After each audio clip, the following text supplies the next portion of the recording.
kino kyekiseera kyaffe twaniriza mwenna nawe wakugoyaniriza mu linnya lya Yesu. Haleluya.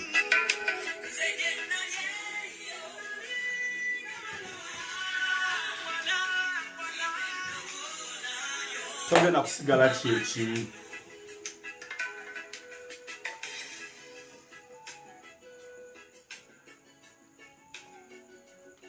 Togenda kusigala kyekimu.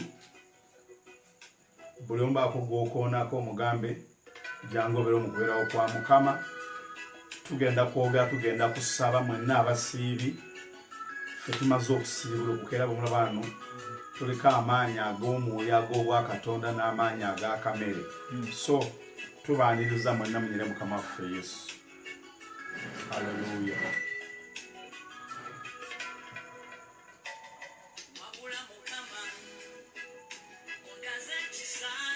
Haleluya. Kayimba ako nkakuweereza.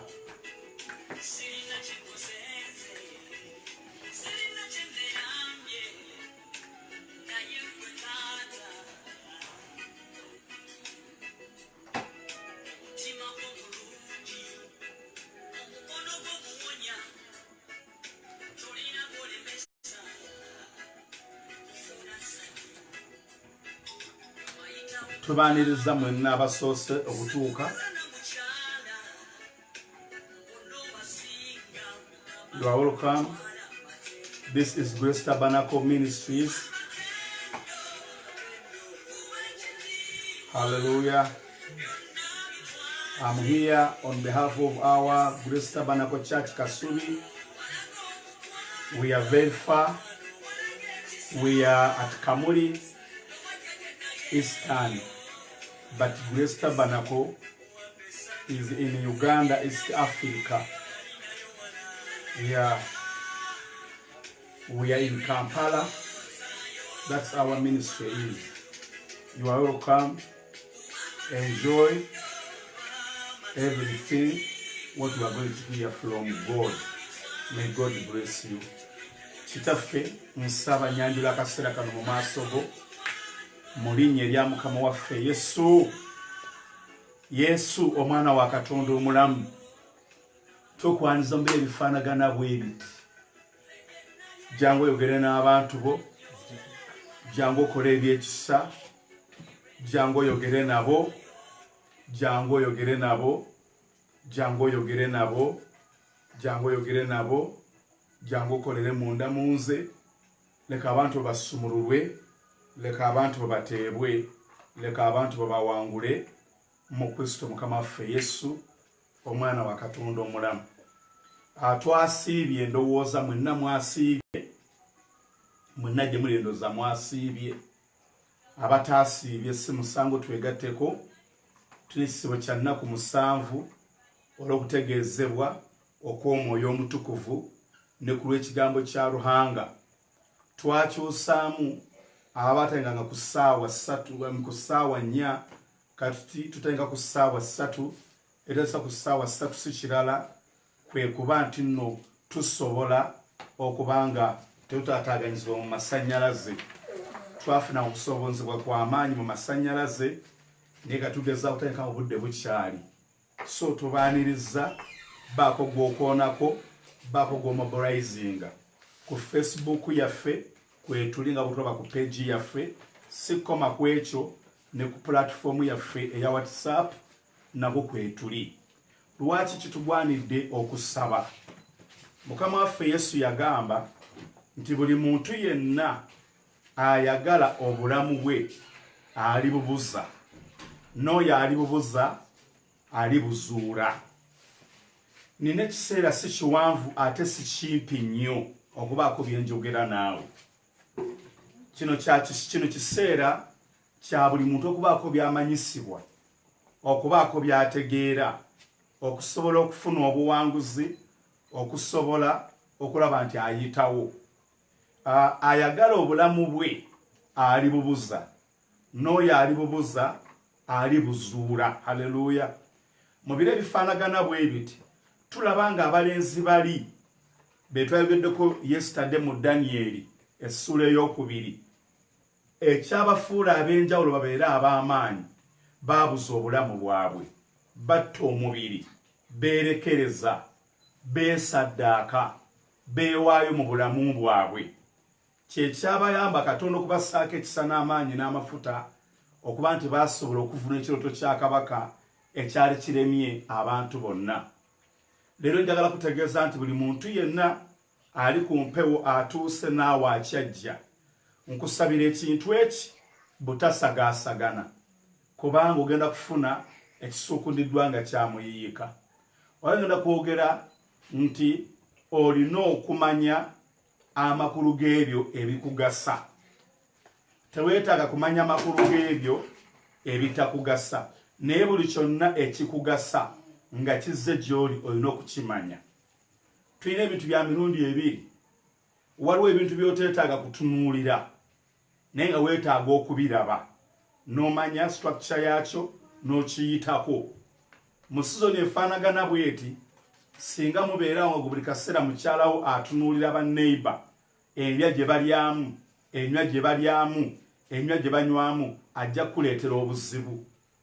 Bwe mba nga mpitawo nendaba abantu abalikola ekintu kitali kirungi oba taatawo mu kitabo eky'olubereberye Bayibuli etulaganga Nuwa bwe yatamiira n'anywa n'agwa eri waliwo omwana eyalaba n'okuna n'atunuulira.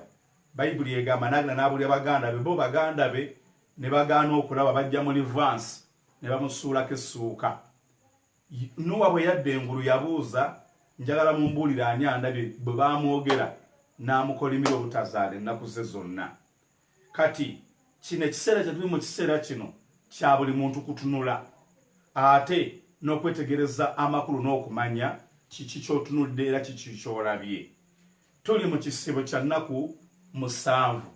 Lwaki tusiiba? Ki ekitukakatako? Lwaki tulina diipa?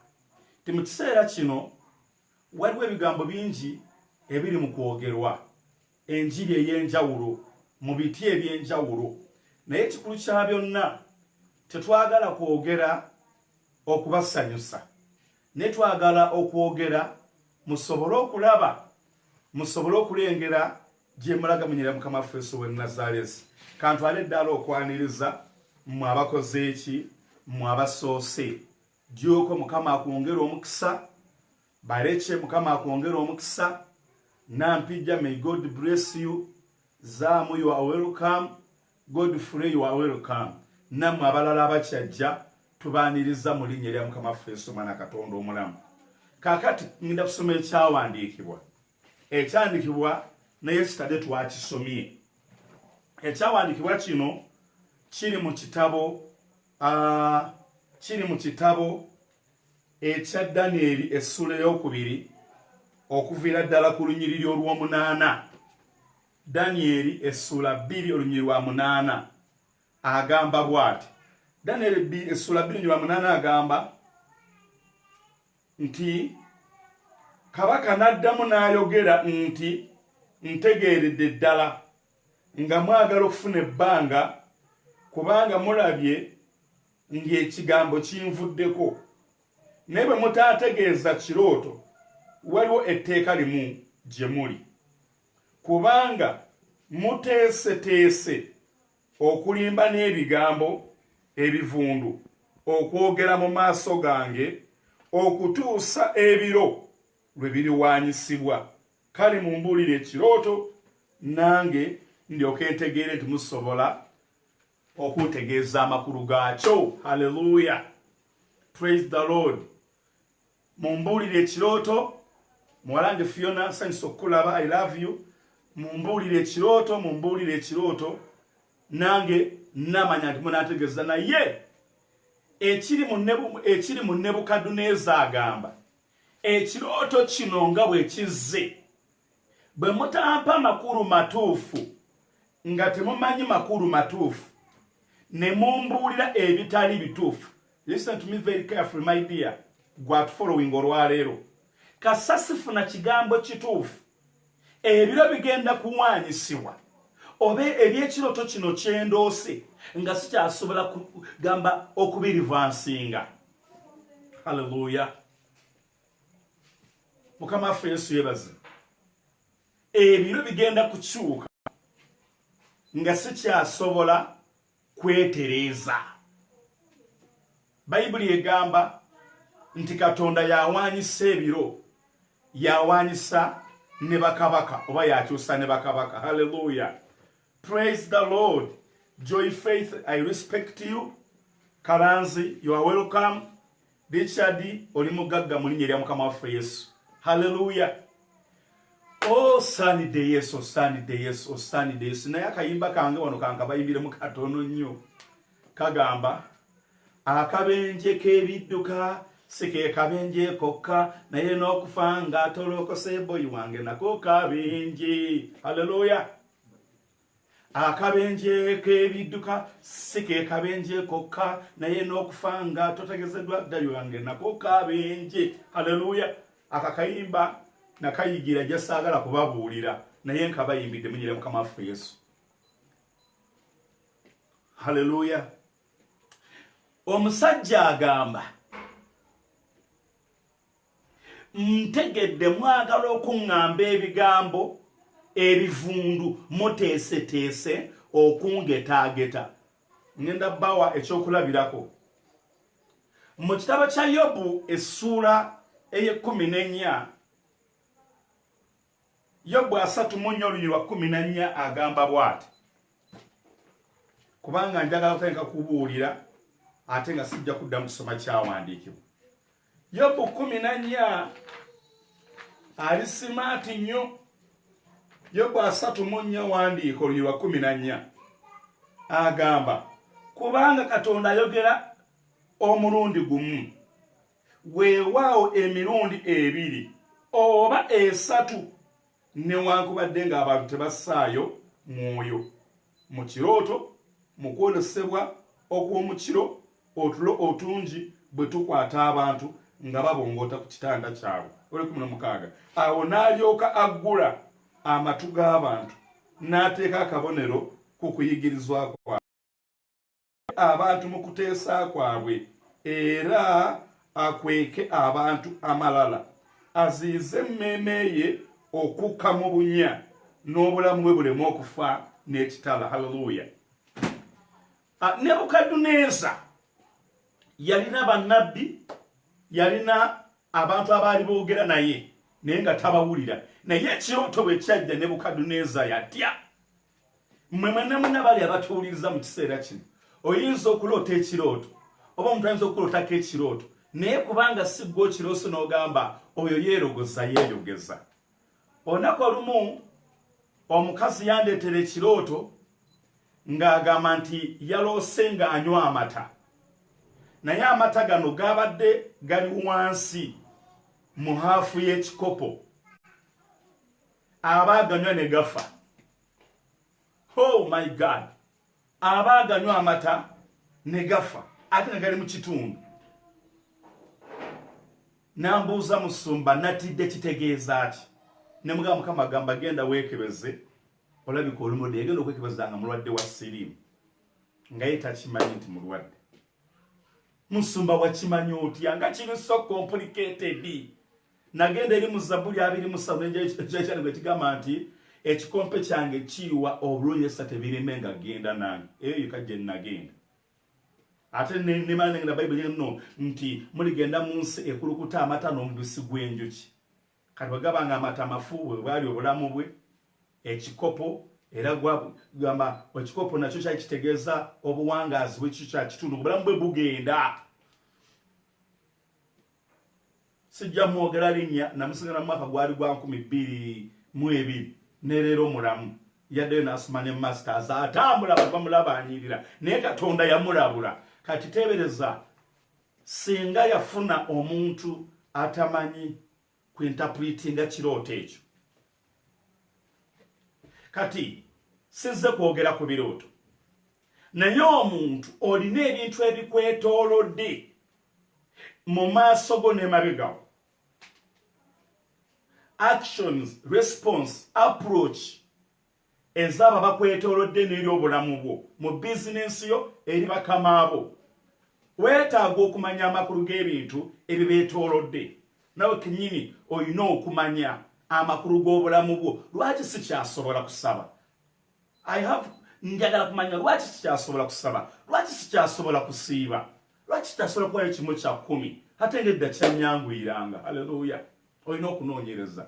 Nze olunaku olumu bayibuli yange eyambulako era siddaakamu kugiraba. By the way, nagifuna mu 9:7 nembulako mu 2 9:7 yambulako ndowooza mu 2:9 nenginoonya.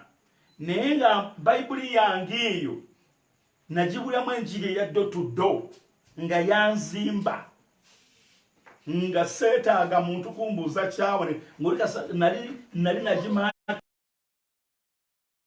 nkigwako bwenti nga namala okugisoma paka okukissa wansi okuva wekitandikira nemanya kino kyegata na kino na kino na kino na kino. Kati nga nina samonizi eziwera 5 mu bayibuli yange eyo.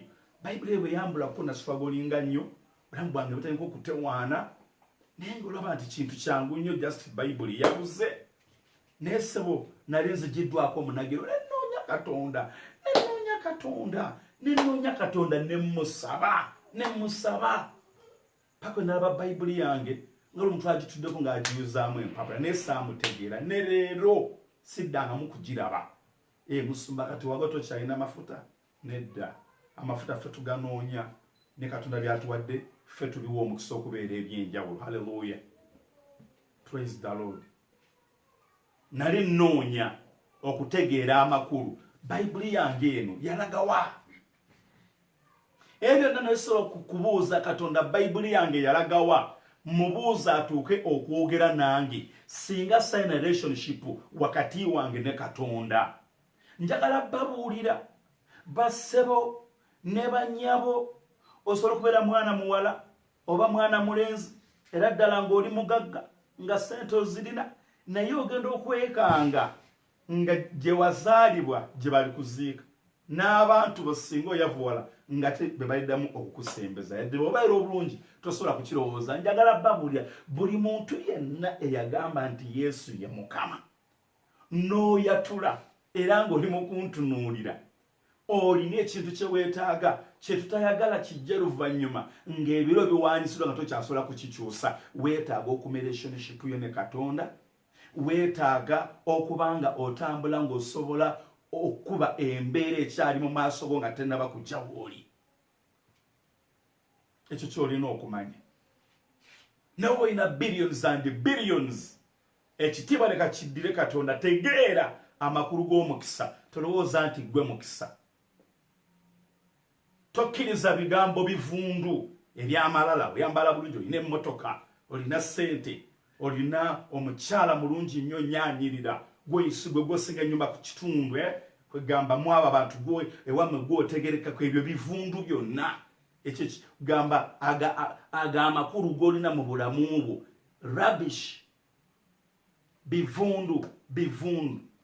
Ebyo byonna bivundu.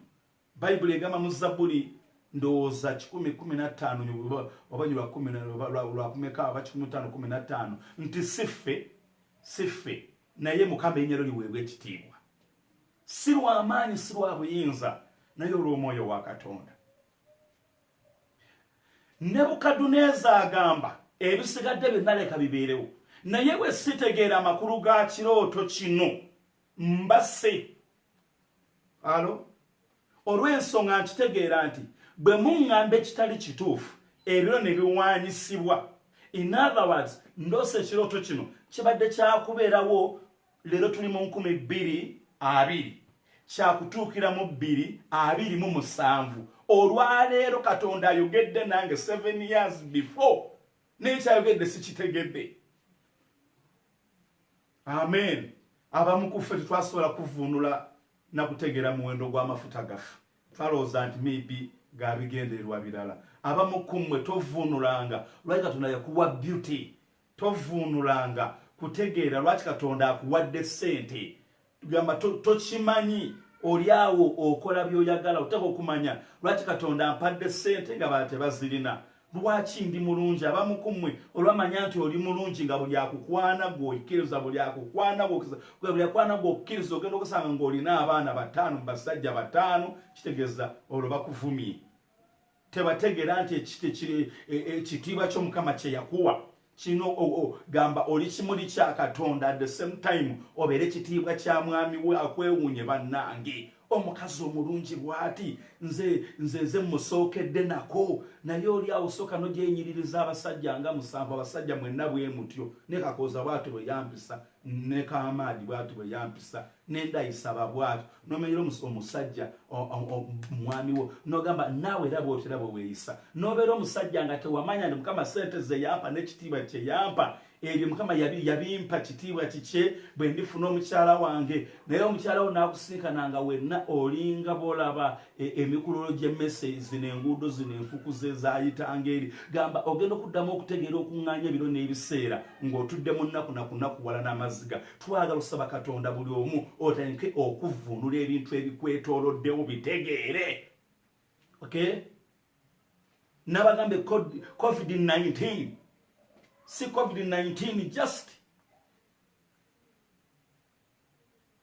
oyo geyena yakunsolo geyena ey'okunsi abantu gye bali mu kuyingiramu nabagamba using COVID-19 agenda n'ebintu leero ina mukwano gwanga ngambye nti babadde balina basponsor ne basponsor 10 abamu bafudde abalala babivuddemu babadde abakozi abasukka 5,000 ekitongole kati kyagalako 3,000 alina ne 3,000 abadde afuna 3 agenda kudda ku 2 oyo COVID namukwano gwange omulala ne yankubidde ne president wa America yakyogedde ti abantu baloozinze emirimu milioni 22 wano mu Uganda eriyo abantu gwampuliza mu kiseera kino olina okusaba kino ekiseera si kyakukozesa kuyomba na kunoonya mmere nywa amazzi nywa ekikopo ky'amata lya toosi y'omugaati kiseera kyo kyakuvvuunula wano waliwo abantu lemiteeriyo ng'ate nkubuulira mazima nga obulamu bwo buyinza obutaddamu kusituka forever and ever gwe tuviira mu COVID ono nga n'abaana bayinza obutaddamu kufuna ssanyu lye baali eriyo n'abafumbo abatagenda kuddiŋŋana omusajja bamutulaze yasudde omukyala n'abaana abalungi ebintu nga biterera ate ng'akomawo ensonyi zo zitegeera ayinza okuba nga ye mukyala we owaddala Mukama gwe yamuwa naye kino ekiriwo COVID kuba atalina kyakumuliisa yabasuddewo abantu baswalidde mu COVID ono babasibye sirabangako Uganda ku mawulire ng'olaba nti kooti eringa kooti ezimu zitula na wansi wa miti mu area ezimu praise the Lord mwabali eyo aboogeranga abantu abalala mulekere okwogeranga abantu abalala muli bantu abasobola okukyusa ensi muli bantu abasobola okuteekawo enjawulo mu magenda gaffe mulekere okwogeranga abantu abalala haleluya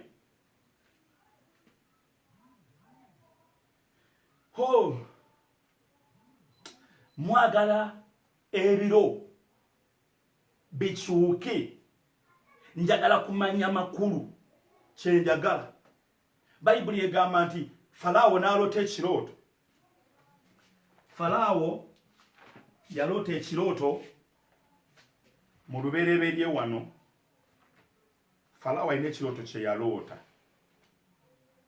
haleluya eno bayibuli yange gye mulaba yo n'akamaze nayo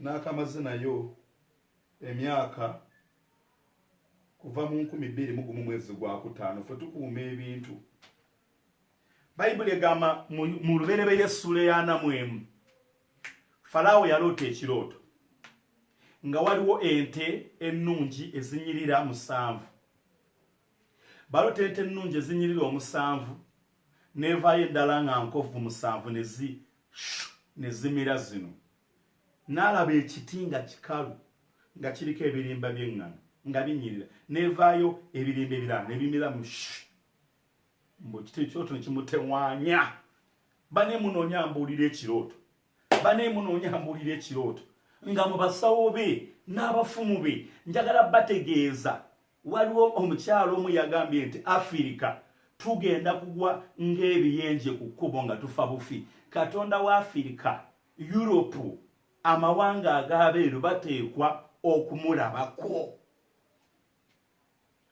Bagenda mulabako. Yes. Amawanga agamanene juzi nakyogera wano gayo omu nga tusabira America, Europe, amawanga gonna n'atuvuma n'atuyita embwa zino gamba nga atusalira omusango. Naye bwe twogera oyo ayatuyita embwa tannaba kumanya nti waliwo omuntu abadde amuwa ku kasente naye nga alina akatongole America kawanirira. Obwavu bujja kubeerawo, obwavu bugenda kubeera obutabeerangawo, ebintu ebyenjawulo, naye Uganda tugenda Africa tugenda kusurvivinga. Ate njagala bawa bunabbi abantu abatagala kugula mu byalo mugule ebibanja mu byalo. Emyaka 15 mu maaso tugenda kusenza abazungu wano. Ajja kugambe kankuwe sente zonna zoyagala mbeere wano. Nga bwe tuyayana bwe tugenda mu America, Australia, London, because ebitya no bagenda okubanga balwana nga bali okufuna visa ya wano. Na Africa ijja kubisera nayo ebamme visa. Ebintu kati Katonda agenda bikola bwati. Era mu abaana bange abali Abu Dhabi, abali Australia, abali mu America, mugule ebibanja bikyaliyo eka ya millionaires. Kwata obukadde bwo 10 gula eka za 5. Osirike abaana bo n'abazzukulu tebalira bannaku.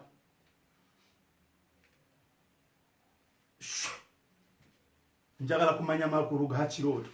Nalose Bayibuli egamba nti Yusufu yalina abasajja be yavunula ekiroto mu kkomera ne kituukirira nga baamwerabira. After 2 years nga baamwerabira ne bagamba tujjukidde mu kkomera wali omusajja najja navunula ekiroto n'aleeta amakulu n'amubuuza tukoze tutya ati emyaka 7 gyakulima, emyaka 7 gyakubaza, emyaka 7 gy'amaanyi, emyaka 7 enkuba ejja kutonya, emyaka 7 emyaka 7 omusajja n'avunula ekiroto n'akiwoomya. Kabaka n'amugamba obanga otegedde amakulu gaakyo kati tukole tutya? N'amugamba tutereke mmere. Okuvunula ekiroto ate weetaagako n'amagezi okutegeera omuntu oyo n'ovunula ebigambo bye ne approach ng'okitegedde nayo kyanjawulo. Kyova nti abantu abasinga obungi osobola okutegeera ekintu naye bw'otoba n'amagezi ate kyototegedde n'otokiggusa kubanga okozesa aluga ati ntegedde nkutegeeredde ddala kituufu osobola okuba ng'otegedde but you can keep quiet obeera mugezi. Abangi bye mutegedde ate mu kubitegeera ate bibasi. Bye mutegedde okumanya kwamwe kwaledde obuzibu. Omanyi bw'omanya naye nga tolina magezi ngeri yakwata mu kintu ekyo kijja kuleetera ebizibu nyine Mukama waffe Yesu. Asha gamba amina y'amaanyi nkuwulire. Haleluya.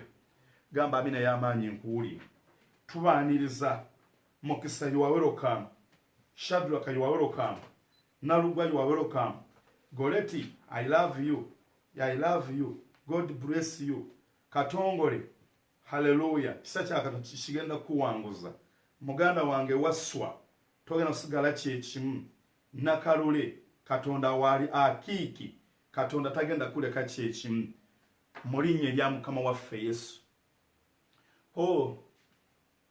COVID-19 ono nze bwe nabadde mutunuulira ntwalo abantu abagenda okwejjusa nga bagamba sente ziri ze nafuna ennyingi singa nazigulamu akabanja. Sente ziri ze nafuna singa nazizimbamu akayumba basinga nazizimba. Waliwo abantu kati wetwogera nga COVID-19 ono bw'ototegere kikyagamba kwambala maanyi kati njagala kutegeeza amazima nga tewasima toyiwa mu mukyala ate ogenda kuswala nnyo nga omala ekampala emyaka 5 myaka 8 nga ne toyi tewagisimira beewammwe. By the way, I'm telling you the truth. Tuteekwa okunoonya Katonda. Buli antunuulira ndaba teokunoonya Katonda. Nti abasinga obungi ebintu tebigenda kuddamu kutambula nga bwe bibadde. abamu bagenda kumufunamu abategedde enkwata ya COVID-19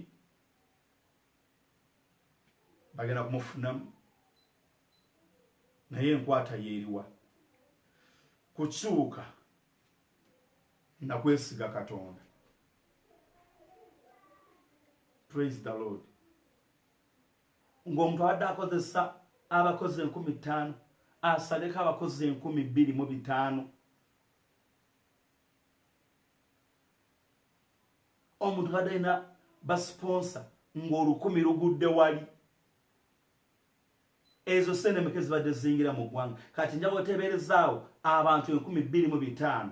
Njagala nti abantu 2,500 njagala mu 2,500 obalemu abantu 1,000 mulamba ogenda okusafalinga ku lwabo. Era gavumenti zino oteekera ddala kafiyu n'ebikwekweta eby'amaanyi nga tuvudde mu COVID nga ng'olugero lugenze.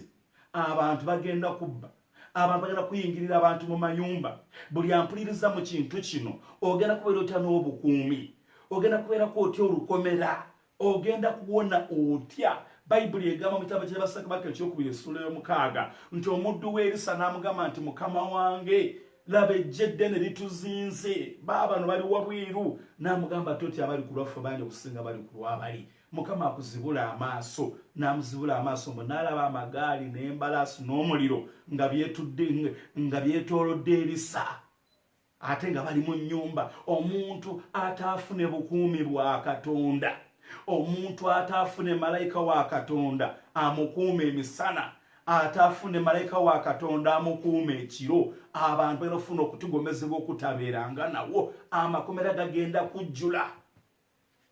Eno message ya bunabbi ate yakubuulira. Praise the Lord. Omusajja agamba njagala kumanya makulu, njagala kumanya makulu. Ebiro sikulwanga biwaanyisibwa nga sikyasobola kubizza mabega. Omusajja agambe Katonda ayogera mu bintu bingi naye sookedde ayogera mu mirundi 3: mu birooto, mu kwolesebwa ne mufa aboogera. Naye abantu tebassaayo mwoyo, tebabitwala ng'ensonga.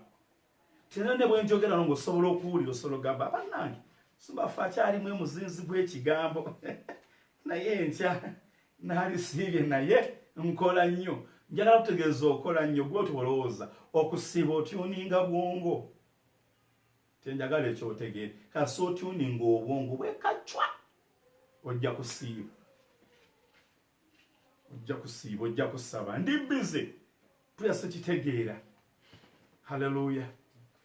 Gamba amina eriko amafuta nkuwuli. Bayibuli egamba bo ne babeera n'emmere kubanga Mukama yogera nabo ne bategeera amakulu g'ekirooto. Baafuna yabavuunula. Olabanga Misiri emiyembe yalisudde emisuule, emmwanyi yalisudde ensuule, buli kimu kyonna kyonna baaliga beebugabe nga basogo bagamba mutwala butwale simanyi mbu gyamera jonka. Gamba naye kubanga baategeera ekyama baatuuka n'okusuuba ne bagamba ye banne Misiri bannanga akatale kali e Misiri, akatale kali e Misiri bannange mulime buli. Gamba amawanga amalala gaafuna ssente za Misiri. Misiri ng'etudde ku kyama mujja kujja eno mufuuka abaddu baffe. Tutegedde ekijja nga nabo ssebo ne basirika. Ekiseera kyatuuka enjala n'ebaluka. Baganda ba Yusufu ne bagenda n'abagamba eno enjala kikyali kituuza.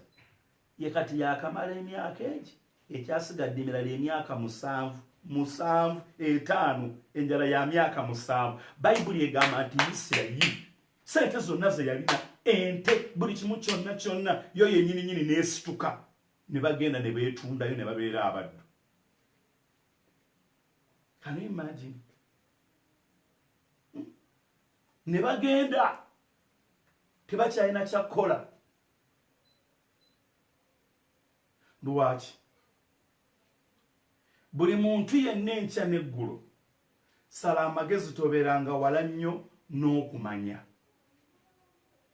Bw'olabanga omuntu ng'akutambulirako ng'akusokaasoka alina kyagala okugamba, tosoka kunyiga bunyizi weekuŋŋaanyenga osetolinga omutima gwo okakkane omugambe ndyotera okuŋŋamba bwoti obeera otegeeza ki obeera otegeeza ki njagala ombuulira olwaleero ng'oli kamu era ng'oli mukkakkamu era omuntu oyo afuna emirembe ajja kwogera naawe abamu ku mmwe temwagala kutegeera ebiro bituuka okuwaanyisibwa nga tokyasobola okukirivansinga olwaliwo waliwo abantu abali mu kwejjusa nti singa namanya. Praise the Lord. Hallelujah. Nti singa namanya naye nga tekikyasoboka ebintu nga tebikyasobola kudda mabega wabula nga bigenda bugenzi mu maaso bigenda bugenzi mu maaso ebintu tebidda mabega waliwo abantu ng'embeera okuva lwe yakukwatako. Haleluya, haleluya, nga tekyasobola kudda mabega wabula nga buli lunaku erina obusobozi bwakukwongerayo bwongezi kukunyigiriza. Joseph Namakula, you are welcome. John Luchams. John Luchams. Okay. Mekala, you are welcome. Tonjos, you are welcome. Kata, hallelujah, praise the Lord. Kata ngaba nabagende kata okulima, but I love you. I think nkutegedde nga kasamuli nyirya mukama waffe Yesu.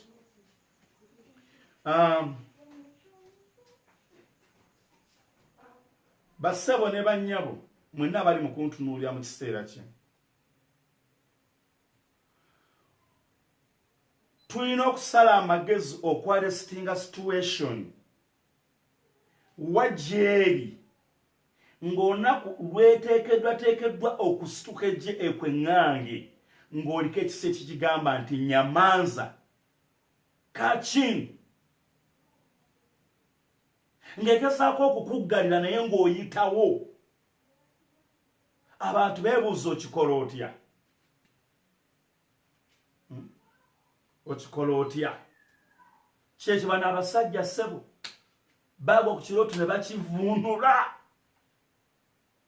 Haleluya. Bagwa ku kirooto ssebo ne bakivuunula. Lwaki bakivuunula? Baalumya obulamu bwabwe. Baagana okutunuulira ebyokulya.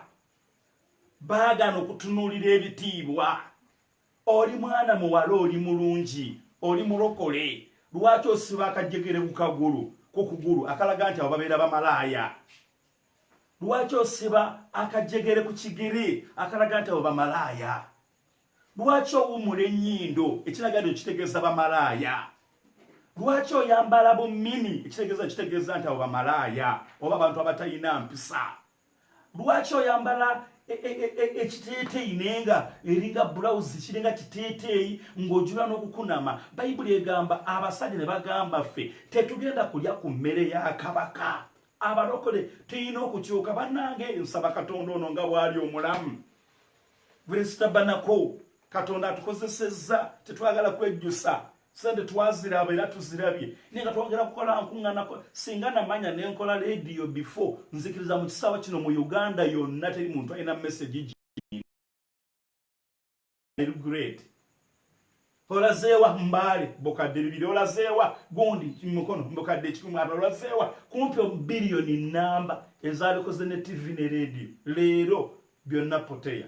Singa nali ntegeera okuvunula obulungi amagenda n'ebiribaawo, saali tuuse neyo yonna okubeera nga nkola ki nga mbonaabona. Tusanyusa okulaba muganda wange Augustine. Praise the Lord. Hallelujah. Nze mbeera ku TV ko pastor nga mbawulira nga bali mu kulagulimba bawa abantu prophecy. Waliwo ebiro nga bagamba nti Yeriko okugwa nti otyo buli omu ayambala engatto ze twetooloola emirundi 7. Waliwo ekintu ekiri mu kujja mu maaso. Obunabbi nabwo newankubadde nga weebuli bulina omusingi gwabwo kwe butambulira. N'abo bwe babuwa nabo okubuwangula balina bye bayitamu. Kino njagala okukigamba ensi yonna. Yes, nina programu ku TV, ku Google TV mbeerako buli lwa Monday. Naye mpezezza omwezi mulamba okusita kalantini gye tukwata esobola kubeerako. Naye Katonda nga bw'ali omulamu mpulira ajja kutuwa engeri yonna esobola okukesemu gye tulina okukola mu linnya erya Mukama waffe Yesu. Njagala kumanya kirooto omukazi Mariyamu mu kitabo kya Luka essula ya 26 nti malayika bwe yamubuuza Mariyamu yadde yali alilonire taweebwanga ku kitiibwa mbwe yasooka kubuuza okulamusa kuno okuvudde wanga sikufunangako yadde alabye ekimyanso yadde alabye eki tafa gakkiriza kyevala mu abamu ku mmwe omuzimu ne bwegukulabikira nga gwambadde esuuti nga gujjidde mu nsumba yonna ogambi nalabye Mukama nti omusumba wange kasanda bwa musumba kitegeeza Mukama. Okay? Mumanyi nnyo okuvuunula ekisolo kyansuze ndabika ngenda kukaaba ekyawansi kitegeeza nfeko enviiri zinyeenya ndaza ngenda kufiirwa ebintu binkankana nalase nga mbala ssente ebyo mwirijje mu byesibako ate mukifuula nnenge tetuganye muteekwa okumanya n'ebyo byovuunula ne byewevuunulira amakulu g'ofuna ge matuufu. Omuntu edda bwe wamukyaliranga yakuwerekeranga n'akuyisa mu luggi olusooka naggulawo ka geeti nakwata mu ngalo ng'ogenda. Leero bw'aba akusibula agamba tunaabuziganya ndi ku ssimu nina kye mmaliriza era ng'oddayo ng'okyalira oyo lwaki tovuunula kitegeeza ki? Ffe tulina abantu abaatuyambanga nga buli kyokaaba ng'akuyamba olaka ono nga bw'oyogera takyakunyega mumanya banne kambeere nga nfa kaŋŋuume eyo si kyamugamba egamba eyo message gyampadde emala. Mwami w'omulaba akomyewo bulijjo akomawo nga musanyufu leero akomyewo ng'anyiize ng'otandikirawo ndowooza mukazi waakunyiizizza ndowooza nti bamalaya gye mwetakulire nze tondako zisituesizo.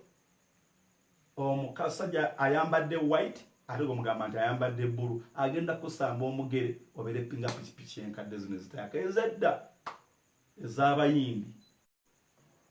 Sooka osirike obudde obw'ekiro omukwate mu mutwe bwoti mpolampola bwoti mubuuza obadde ki sweetheart Kamondi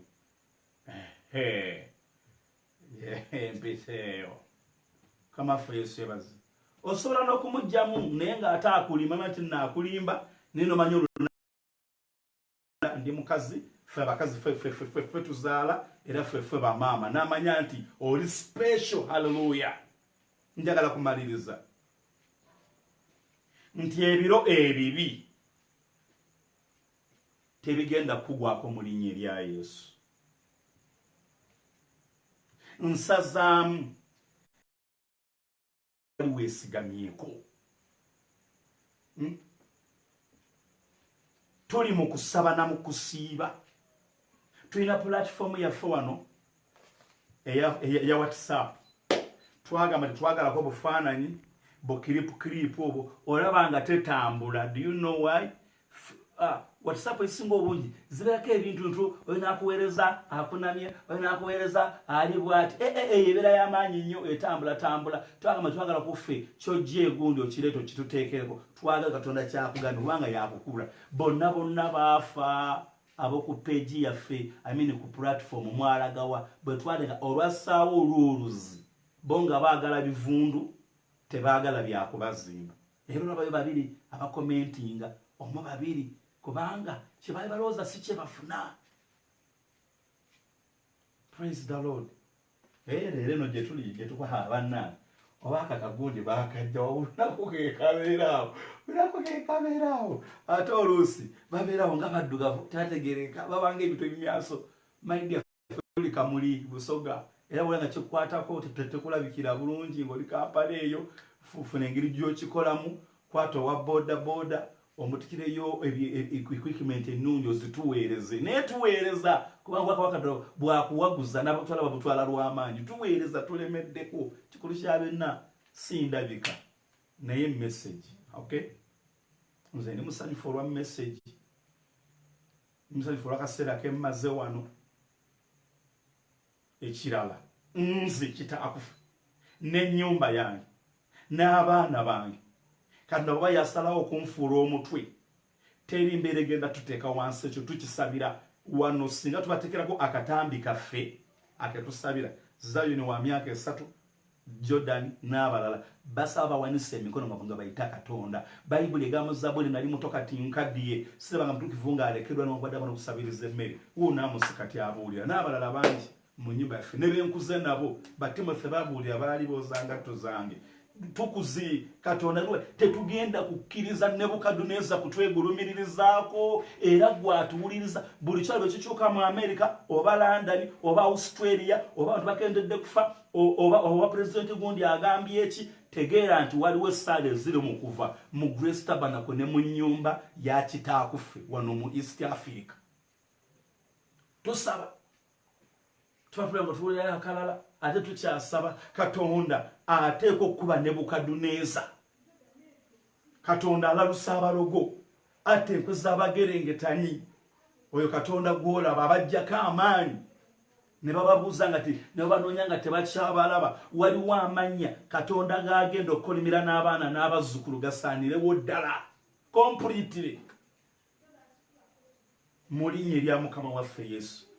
Nkomo nga ngamba bwe nti bano abasajja balina amakulu basobola okuvvuunula embeera n'amakulu bwe tulya ku mmere ya kabaka like this ne tugirya ng'abalala obwongo bwaffe tebugenda kuddamu kubeera soba. Spiritual limu yaffe egenda kufa, prayer life yaffe egenda kufa, tujja kusobola kusiiba. Sajja ne bagaana Katonda n'abapakira. Praise the Lord. Sawa musanvu beerako tukwongere COVID waanagwerako njagala nkutegeeze abantu babeera mu laboratory ne babeera simanyi luddawa ne bakola nuclear ne bagitestinga negaana okubuuka bagitestinga negenda miles and miles emitwalo 3.6 simanyi bikoze bitya onogana kuva mu COVID eno gwali ku line yaffe ku page yaffe ali ku platform yaffe njagala kutegeeza ng'ebyagala okuziyiza omuliro nga gw'oyitamu ebintu byonna nga gw'oyitawo nga beebuuza naye gwe ekyokulwakisa kino wakijjawa ng'obagamba ekintu eki sizoni nagyete ekikuteeseza mu kaseera kano k'oyitamu gwe omulokole ng'oyagala emirembe weesa ebyokulwanyisa Bayibuli egamba mwambalenga ebyokulwanyisa byonna ebinaabayinzisanga okuyimira ku nnaku embi. Let me tell you, ono COVID ne kye tuyitamu nga tuli mu mayumba tewali lunaku lubi ng'ennaku mize tugenda okuyitamu nga tuvudde mu COVID. Bayibuli egamba nti ekigambo ekimu kimala omwegezi okutegeera at the same time omusirusiru Bayibuli bwegamba ne bwemussa mu kimu n'omusekula asigala musiru. Temuli basiru era banjawulo n'abagezi mu bintu ebirala nabo banjawulo. Hallelujah. Praise the Lord. Hallelujah. Sekabira, you are welcome. Kintu, you are welcome. Njagala kusaba nammwe mu linnya erya Mukama waffe Yesu, omwana wa Katonda omulamu. Mumpeeyo eddakiika nga 3 oba 15 njagala kusaba nammwe mu linnya erya Mukama waffe Yesu. Tuli mu kusiiba ennaku 7. Tukoma ssaawa 6 ez'ekiro okulya ffe. Tumaze okulya tusiibulukuse tumaze kati tusigaza ekikopo kya caayi kimu ekyeki tumaze kati bwe tuba tusiibulukuka tetuba nga abakola embaga nga baselebratinga birthday party. Kusiiba kubeera kwerumya tesinga nina obusobozi n'okulya saaliridde nga Yesu bwe yakola. Kasazuula ssaawa 6 ebyokulya tubiteeka wali. Tuddamu okulya nga tokyalaba njuba. Mwine engombo muze nsuluka 12 olina kulya nga tokyalaba njuba n'olyoka oyingira mu kulya. Musumba nze ndi ku ddagala nnaasiiba ntya Katonda akebera mutima. Nywa ojja Katonda ng'akuwadde amaanyi. Nze kanisa yaffe teeka n'abantu nga balwadde nnyo abasiriimu abaaki bonna abasiiba tekuli yali afudde. Kyaki yaffe njukira bulungi mu 2/5 mwezi ogwokutaano tunogera 2/2 omwezi ogwokutaano nga ina abalwadde basiriimu 78 mu kyaki kwakafaako 2 kuva mu 2 gumu ne leero basiiba. Tyoninga obwongo osiibe. Bwe tuba tusiiba tusoma Bayibuli. Bwe tuba tusiiba tusaba. Bwe mba nga ndi bize nsobola okukola naye nga bwe nsiiba. Era Katonda asigala ali wamu nange era ampa omukisa era asigala nga mpulidde munyira Mukama waffe Yesu. Kama yatugambye tusiibe mu kusiiba kwaffe tumekinge sure nti tugaba. Tugenda kugaba mu kisiibo kyaffe. Noonya neighbor, noonya omuntu yenna bw'oba olina amaanyi. Ffe tulina ekkanisa ya Grace Tabernacle, tulina abaweereza more than 30 tebalina kyakulya oli wa ddembe. Nsumba nze mpeereza akadde kange kaako bonna nja bbawa essimu yo bagambe woyo mumukubireko ebawadde ekyokulya.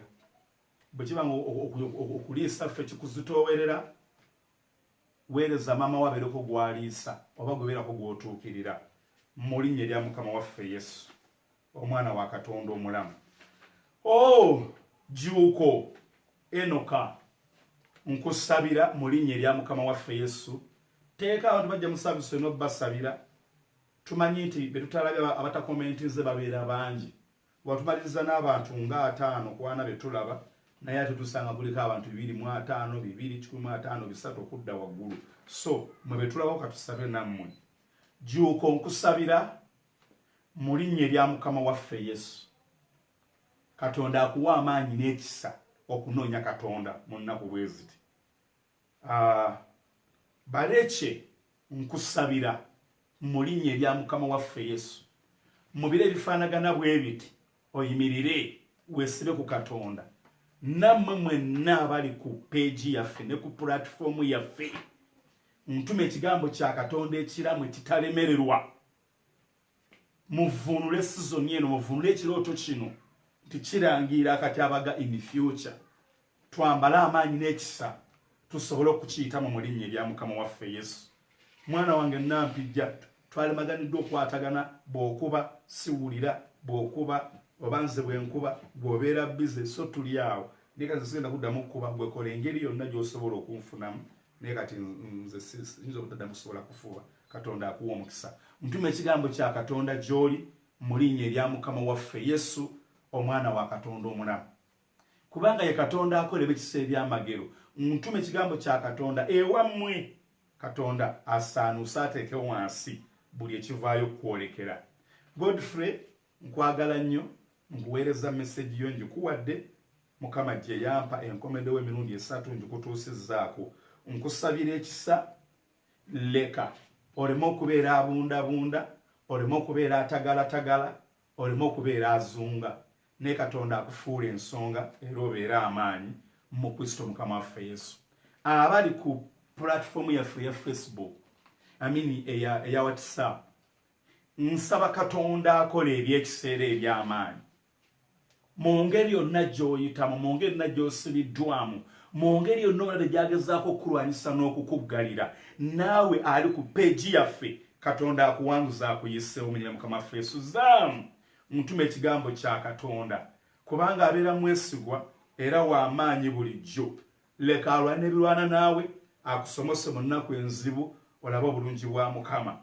Fiona nkusabira Katonda nga bw'ali omulamu. Leka oleme okukosebwa, leka oleme okudda wansi, leka obulamu bwo bweyongereyo era obeere mukisa mu Kristo Mukama waffe Yesu. Joyce nkusabira obeere eseze wamwe. Joyce ekigambo kino njagala okitwale. Joyce togezanga okuyingira mu bufumbo nga tebakwanjudde ng'embaga tebaddeewo. Wakiri fanga toli mufumbo. Profesa yo gitwale. Kasando geddeko balinnya limu. Gitwale mwana wange. Kalanzi tume ekigambo kya Mukama kuba bwe kigenda tekiyinza kudda nga kyereere. Era Katonda nga bw'ali omulamu alwana entalo akola ebyekisa. Leka akulwanirire akusomose akubeere Katonda nga ofuluma era ng'oyingira mu Kristo Mukama waffe Yesu. Richard twakusabira when mami olaba kumeka Friday Thursday twakusabidde Richard twakusabidde Katonda nga bwali omulamu mu linnya lya Mukama waffe Yesu. Josephine Katonda nga bwali omulamu nsaba era nega era ntume ekigambo kya Katonda kuba kidda tekikomawo nga kyereere waliyo omuguwa ogukusika ogutambulirako leka bamaleka ba Mukama bagukutule gwosigale ng'olwadde nga tokutuse mutima. Lukyamuzi Katonda nga bwali omulamu leka akubeerere Katonda akulwanirire akutaase akufuula omutwe era Katonda nga bwali omulamu leka akutuze ntuza kutuula nabo naye mu byonna Katonda akukwate nga ku mukono buli mu mbeera zonna mu nnyina Mukama waffe Yesu. Muganda wange Jose nkutegedde nkusabira omukisa ne mukyala wo awo ne maama wo n'abaana maanyi oli musajja w'amaanyi nkusaba amaanyi ago Katonda agakuwe mu bufumbo bwo agakuwe ku lwa famire yo Katonda akuwa amaanyi mu linnya lya Mukama waffe Yesu. Nkusabidde amaanyi musajja gwe n'ennyumba yo. Nsabe Katonda oyo akola ebyekisa leka akubeerere Katonda akuwa amaanyi era akwambaza ekisa era akwaliza obulokozi bulijjo mu nnyina Mukama waffe Yesu. Akiiki Katonda nga bwali omulamu leka akusumulule leka akusanyuse leka akulwanirire akubeerere Katonda ng'ofuluma era ng'oyingira waswa ku kitanda kyo ekiro kya leero mpitawo empagi ey'omuliro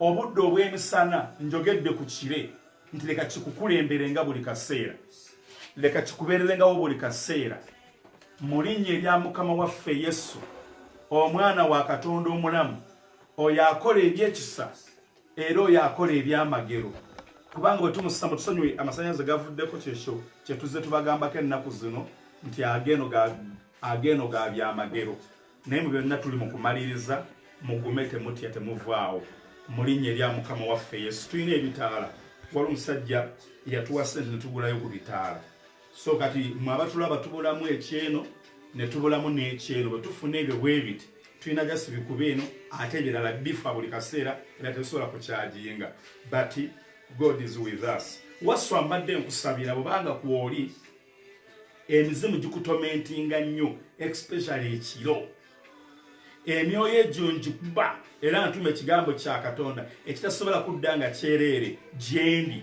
tekigenda kuntuula mu kifuba naye nga bwe nkifulumiza ekiro kyalo kakigwe ku kitanda mu Kristo Mukama waffe Yesu. Katonda kujjeko toddangamu okugeyita fula omutudde toddangamu kweyita linnya lya Nakalule toddangamu okulyeyita wabula gwe mirembe. May God bless you. Katonda akuwadde erinnya katongole ntuma ekigambo kya Katonda kubanga kirina amaanyi n'obuyinza bwe kigenda kiyinza kudda nga kyereere. Katonda akusomose akuwanirire akutaase mu Kristo Mukama waffe Yesu w'e Nazareti. Mwana wange Goleti ebyentiisa n'ebyekango bye wali olabye fire ebyentiisa n'ebyekango bye wali olabye fire ebyentiisa n'ebyekango bye wali olabye fire. Katonda agulumiza akuwa ekitiibwa kubanga oli wa kitiibwa ekyo ekitiibwa kyo Katonda akuwa ebikufaanana. Katonda akutambuza ensi n'amawanga akutambuza amawanga si nsi ensi ebeera ye Uganda ngo muwasiraanira. Nalugwa nkusabira ozimba amayumba naye nkusabira Katonda akuwe omusajja nga musajja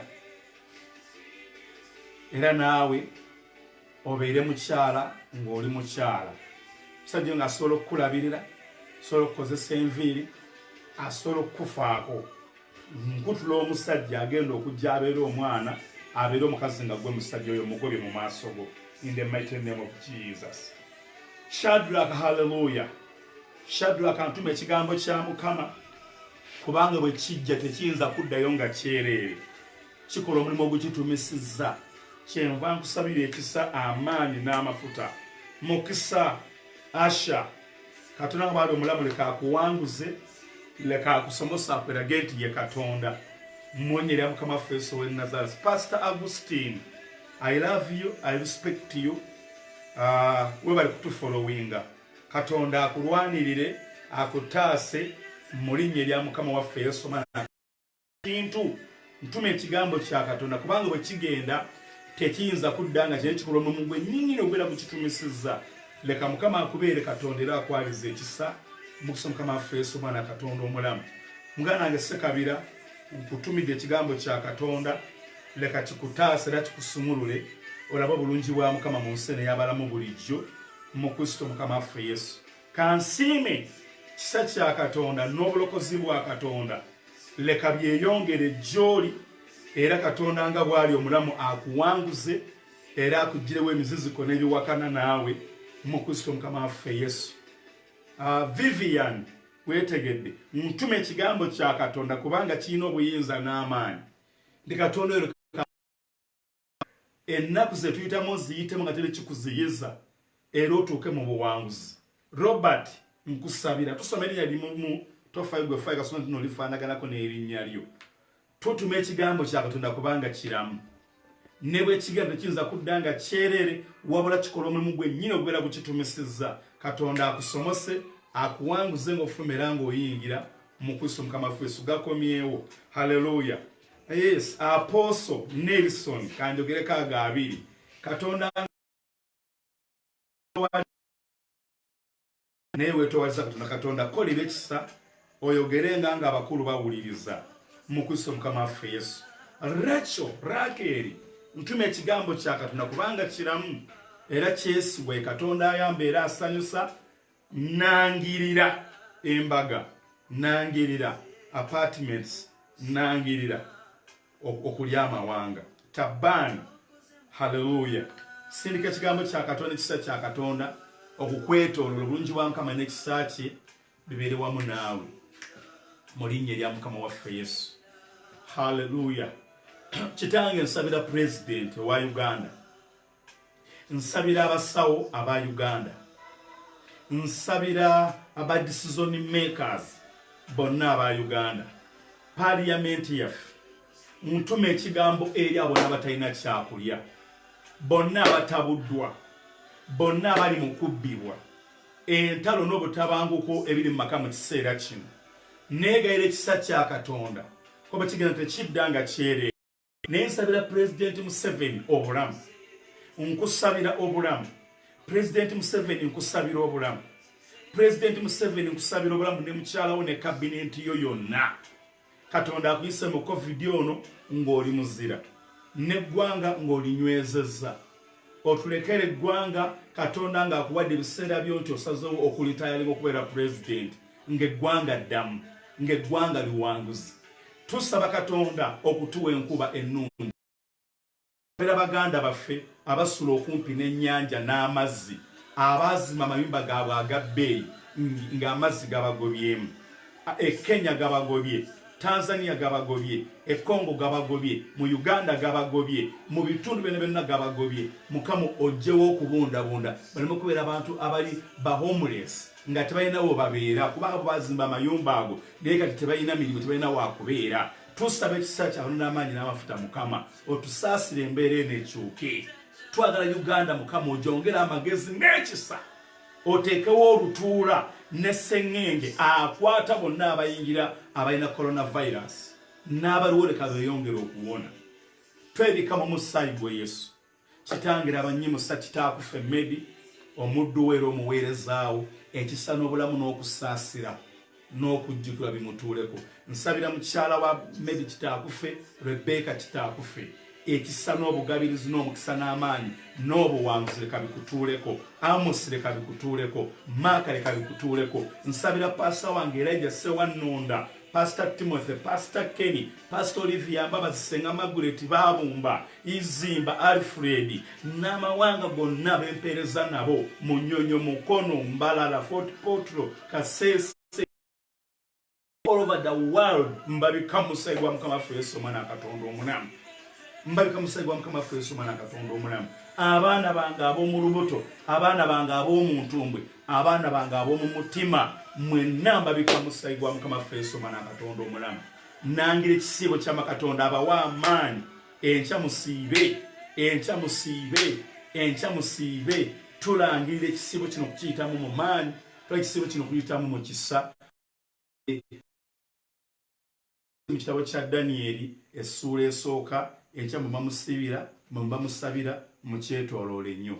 Njagala bagamba nti Mukama abongera omukisa, amaanya n'eddoboozi nsigadde nzemmedi kitaakufe okuva mu kkanisa eya Grace Kasubi under Grace Tabernacle Ministries. I love you. Bye bye until tomorrow. Obudde obw'emisana mu linnya erya Mukama waffe wa Katonda omulamu. Omwana wa Katonda omulamu. Omwana wa Katonda omulamu. Omwana wa Katonda omulamu. Erinnya lya Mukama waffe Yesu Kristo, omwana wa Katonda omulamu. Omwana wa Katonda omulamu. Amen.